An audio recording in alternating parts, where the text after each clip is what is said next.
Welcome, fantabulous souls, to Psychically Speaking. I'm Psychic Lisa Ann, your host on this transformative journey of body, mind, and spirit. Join me, a psychic medium and healer, as we explore the wonders of life, share experiences, and grow together. Whether you're new to spirituality, an old soul, an empath, or a seasoned professional, this podcast has something special just for you. So let's dive in and embark on a journey of learning, healing, and personal growth together.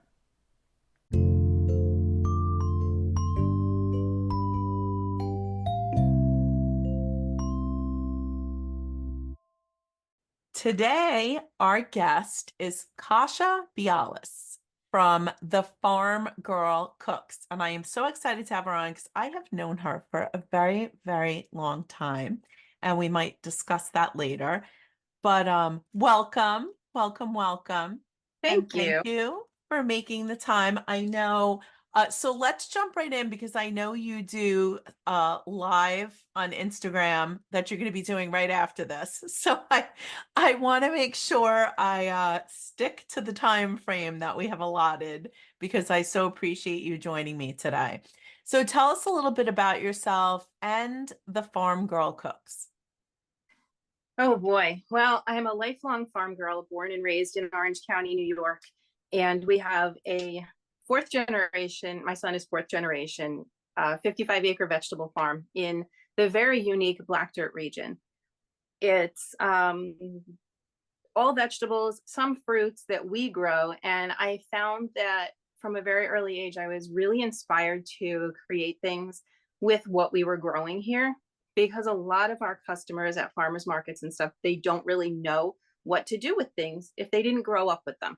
So because I'm so passionate about it, I am really good at combining things that are a little different and maybe unique ways of making things. And I have gotten a lot of people to try different things just by introducing them to recipes or methods of preparation that they may not be familiar with. Do you find that with people after they watch you do, I call it like a little cooking class or a cooking demo? Do you find that they're like, oh my God, that was so much easier than I thought it was going to be? Yes. I have to tell you, when my husband and I first started dating, when we moved in together, we used to do this thing where, like, every other week or twice a month or whatever, we would each buy something, a vegetable or a fruit that we had never eaten before. And one of us would go and like dig up a recipe on how to cook it. And we had the most fun because we tried things that we have never tried before. And that's one of the things that I've learned is it is so much easier than you think it is. And I think like I'm a visual learner. So when I'm reading a recipe, I'm always like, I have no idea what that means. Or they're using terminology that I have no idea what that means. So I love the way that you do the videos because you're talking and I'm watching. And it's so talk a little bit more about how that came about, the actual videos and where people can watch them. Well, you and I both know how business people kind of get lost in their businesses. And all of a sudden, you're thinking, oh my God, I didn't create content. What am I going to do for social media?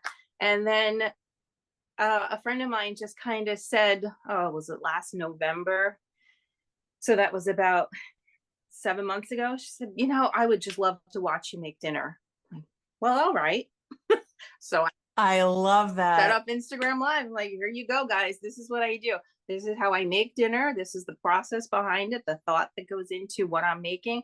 And there's usually a cocktail that goes with it. So this is how we go. And see, and that's what I try to tell people all the time. I think, especially like you said, in this day and age, especially like if you own a business, you feel like you have to do this and you have to do that. And there's so many people telling you what you should be doing. And I don't know about you, but most of the people that are telling me what I should be doing have never actually run a business, nor have they done anything in my field, but they're all experts, right? Yes. And like you, I have found the most beneficial ideas have always come from someone doing exactly what just happened to you. I just wish I could watch you make dinner, right? Or someone will say to me, I wish I could just bottle that essential oil blend you just made. And I'm like, oh, wait, can I do that? So I love that.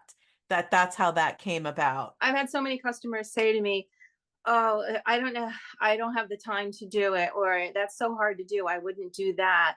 Well, it's not that hard. I'm telling you how to do it at the farm stand, but I guess I need to show you. And Right. boom, people are afraid of things that they don't understand. So if you understand how to blanch things and you understand how to saute things and cut things, but as a mom, my son is 20, so he's pretty much on his own essentially, but we cook together, we eat together.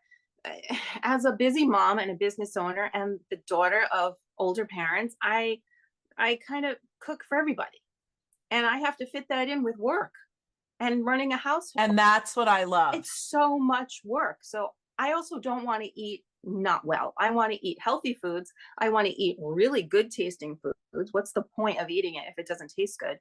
So I make sure that one of my tricks is to have a lot of things on hand in the freezer or in the pantry, things that I can use all the time, mix and match, kind of column one, column two, column three, and put them all together. And we have a dish. I love that. And I love that too, because I think that's the other thing. People say, oh, I don't have the time, Mhm. right? I don't have the time. It's easier to just, drive through those places we won't mention because I don't want to be sued that, I haven't eaten in like a decade, but other people say, oh, it's so quick. But it's not always convenient. I'm 20 minutes, I'm 20 minutes drive from anywhere fast food related.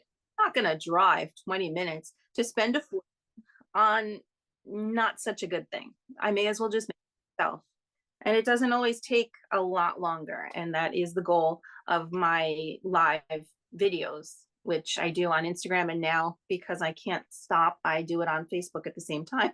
So where can people watch that? To give us a little bit. So you do that every Tuesday night. For now, every Tuesday night on Instagram at the Farm Girl Cooks. And on Facebook, it's the farm page, Bialas, Bialas, Farms with an S, And what time do you start? 6 p.m. Eastern. Okay. So it goes like an hour. I'm getting good. It's like 35 minutes sometimes. Depends on what I'm making. I Depends on what love I'm. that though. I love that. And So then, it's within reach of everyone. right, right. And that's what I'm saying. The time it take you to drive somewhere to get something to eat, you could be making a wonderful meal. So for you, what do you like? What is the message that you want people to know? Like, it's funny because, I moved from the beach 2 years ago, and where we live now, there's so much farmland here. It is amazing. I just had to drive into town for something, and I was like, I do miss the beach sometimes, but there is something about just all the farmlands and all this open land and all this food that's grown, and they rotate the crops every few years. So every year you're seeing different things. It's really cool. But there's a lot of farm fresh stands and things like that. But I also know that seems to be a little bit of a war going on with farms and fresh food. So do you want to address that a little bit? And most importantly, I think I want to know, to share with our listeners, like, how can we support our local farms and our local communities? One, be active in your local politics, because if you are in a farm area, chances are a lot of those farming areas are threatened with being developed. So they are going to be subdivided and sold for housing. And it's because the average age of the farmer has gone up, and younger people just don't find it to be profitable to work quite so hard, because it is really hard work. It's rewarding. It's ultimately rewarding, but it's hard work and there's not a lot of money in it. And a lot of that comes from people supporting through things like farmers markets, where there's a huge overhead, because a lot of people don't understand that farmers pay to be at farmers markets. They're not subsidized usually. You pay a fee, you pay people to work for you, you pay for all the product that you're bringing to a farmers market. And then if it rains, nobody comes out. And then what? So we just gave produce a two-way ride.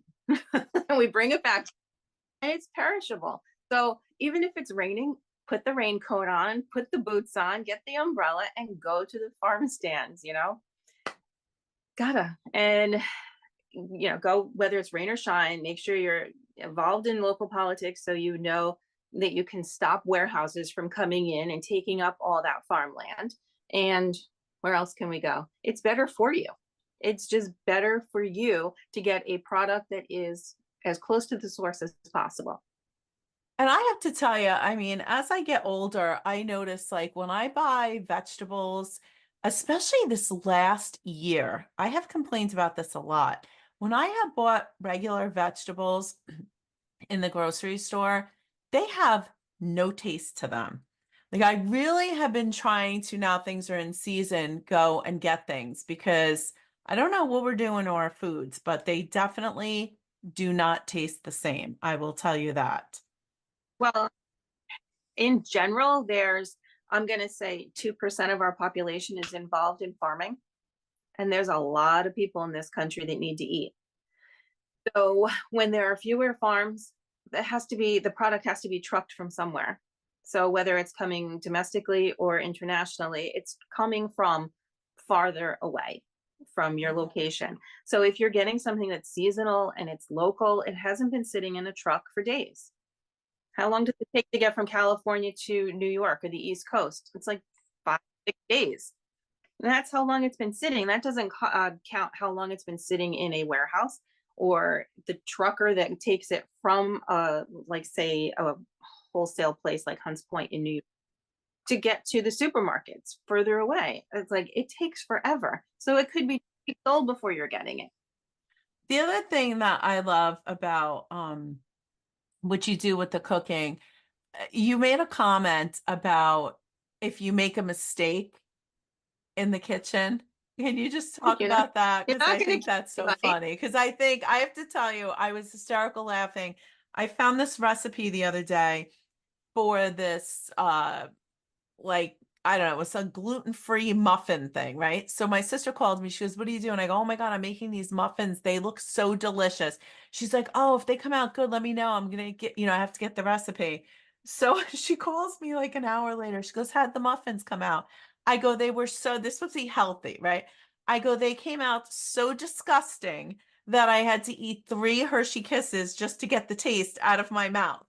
So not only were they not healthy, but so I was laughing when I read your comment about, when you make a mistake in the kitchen. So you want to just share that? If you make a mistake, it's not likely going to kill anyone. It's just going to be a dish that you don't want to make again. And Exactly. having a very precocious young child who had no problem saying, "Mom, this isn't your best work," at 6. Like, okay, but you're going to eat it because that's dinner. Right. Um, but like you said about you're getting a recipe online, that frustrates me as someone who has been cooking for 40 years that I can get a recipe online and it's terrible. It does not work. And I think people need to go with their gut a little more. And that's one of the reasons why I like doing it live because I can show people, okay, ooh, that wasn't right. This isn't right. Oh, that's cooking too high. I'm going to turn this down. Even though the recipe said do it on high. No, I'm going to do it this way. Oh, I don't have broccoli. I'm going to substitute cabbage. Or I have rice noodles. I use wide rice noodles instead of thin rice noodles. It's fine.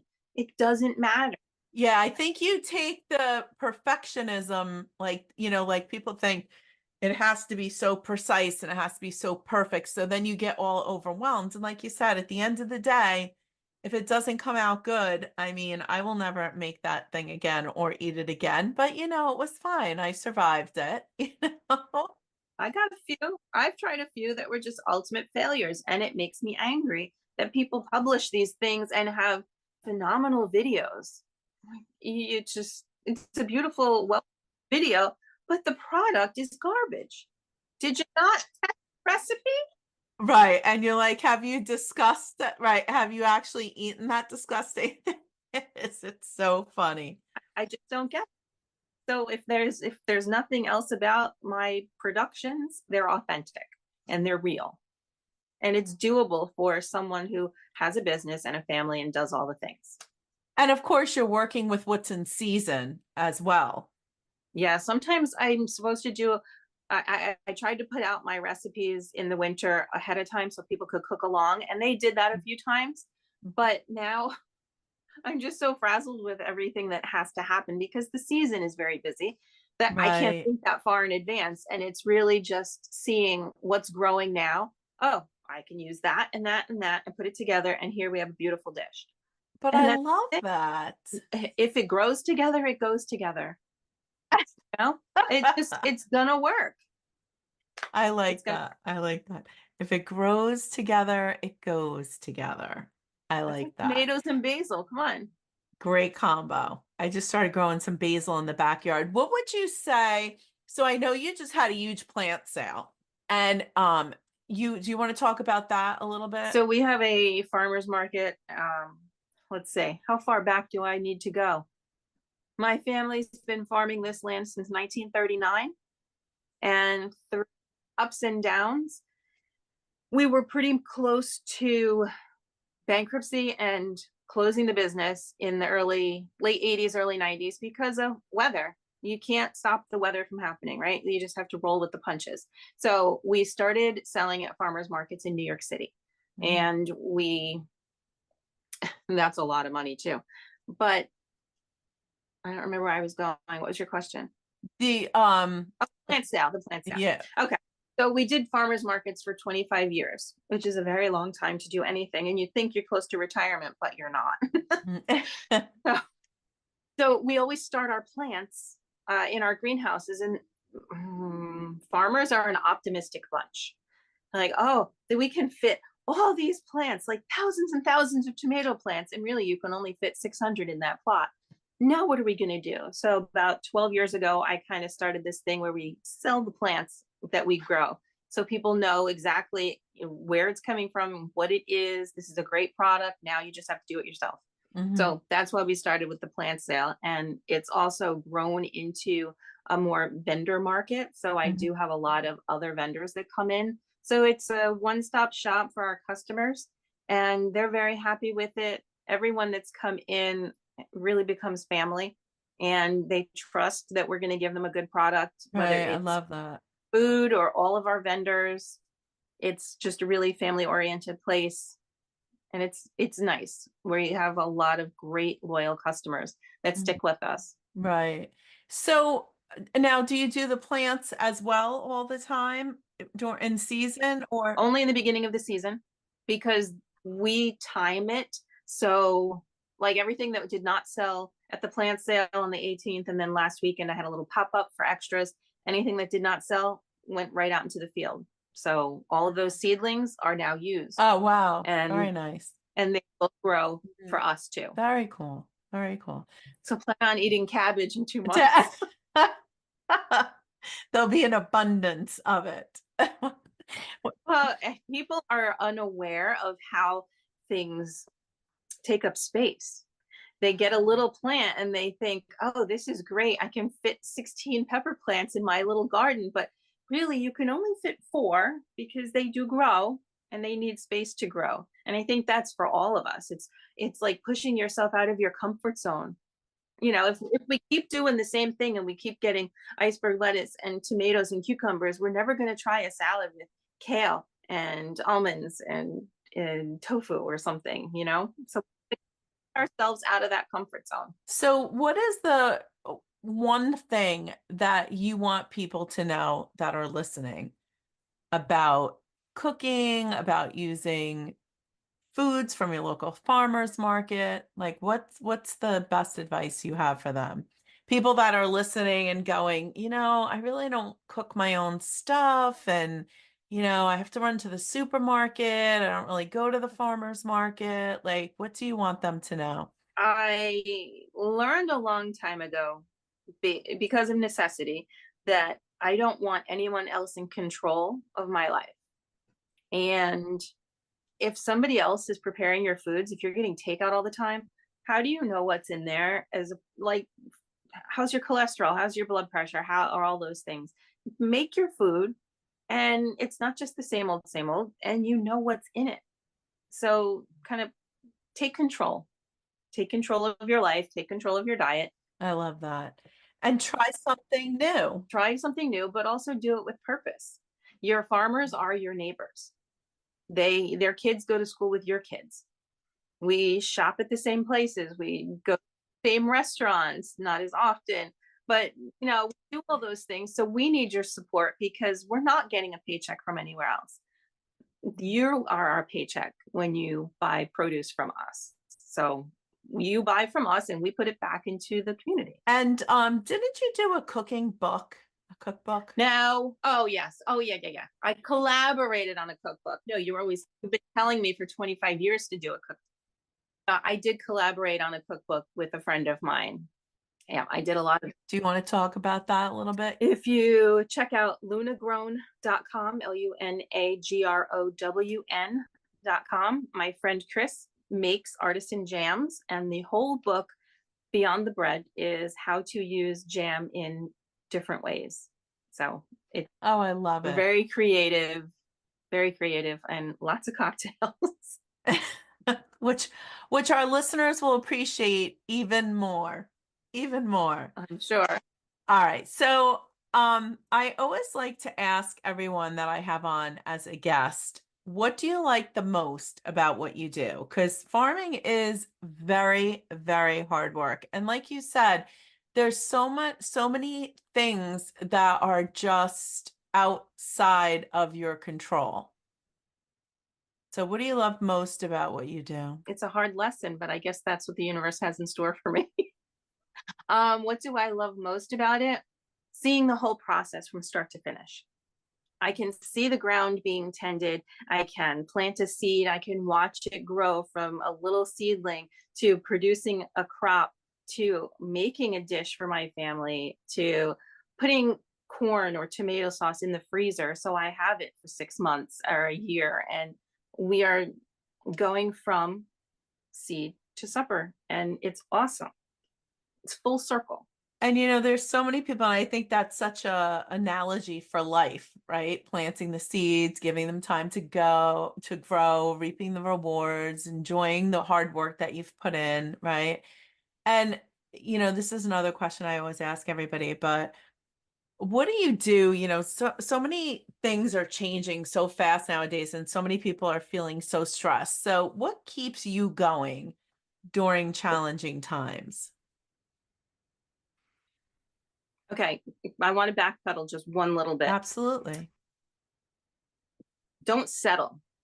Don't settle for things that are out of season. You said things taste better when they're in Mhm. season. Absolutely. I will not be eating a tomato if it's not grown locally because it doesn't taste good. Right. So we'll figure out different ways to find tomatoes. I will roast the tomatoes or freeze them or make tomato sauce, So the tomato consumption changes based on the season of the time of year. So Oh, I don't love settle for that. inferior products.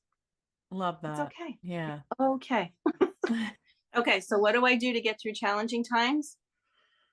I guess it would have to be the knowing that there are so many people around to support us as farmers and as people. There are amazing people that have supported us in our just the life that we've lived in the last couple of years. Mhm.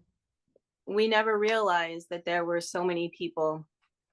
Yes, they love our food, but they also love who we are, and they would go out of their way to support us. And one of the things that I have explained to my son, because he hasn't experienced quite as much of that, is that it's not like they're giving us charity of any kind. It's because we've made them feel good. And every single person has said that. Like, you guys have helped us without asking for anything forever. Now it's our turn. And wow, that just went full circle. You don't think about it if you're always a giver. And it's not giving in a bad way. Especially in this day and age, like I keep saying, with everything being so online and everything's like so disconnected, I just think customer service is so important. And I know I have always wanted to have a fig tree. And when we bought our house like 2 years ago, I kept telling my husband, like, we're getting a fig tree. So last year I got a fig tree, planted it, and I bought it from a local farmer. And like a month later, this thing was on its last leg. So I took a picture of it. I went back. I said to him, I don't know what I am doing wrong.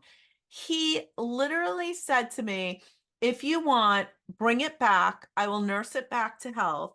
Or if you want, I will give you another one. I'll exchange it.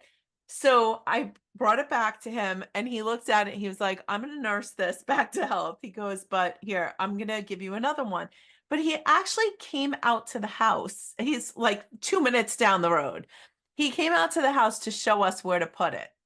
And I just thought, you know what? That's not the kind of service you get just like buying something online, right? And this is what people are missing is exactly what you're talking about, that community of being able to go to that farmer down the road, and get your food or get advice on what's going on. I just think it's so important in this day and age. It really, really is. And we're so far removed from this lifestyle. I was thinking when you were talking, I was thinking about that. I'm like, being Italian, like my grandmother used to cook all the time. But then I was thinking about, my generation, mom started working and, you'd go home after school. And then by the time people came home, and you didn't learn the sewing and the cooking and all that stuff like we did years ago. So I think that's why I just love what you're doing with the cooking classes. So, speaking of which, let's just remind everybody it is on Instagram, they can access it, or on Facebook. If they're on Instagram, it's The Farm Girl Cooks. And if they are on Facebook, Bialas Farms, Bialas Farms. and one last thing, what do you want people to know?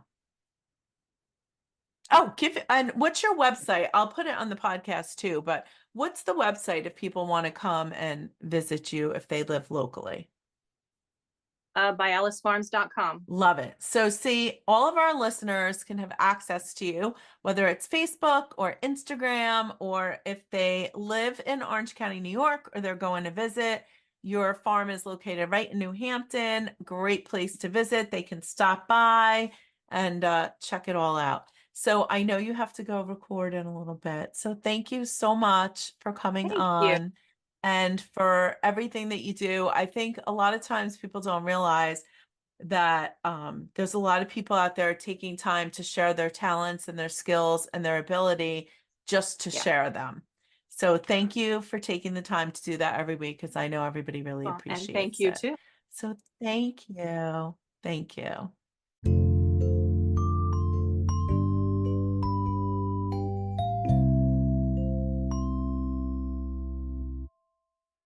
Thank you for joining me on this incredible journey.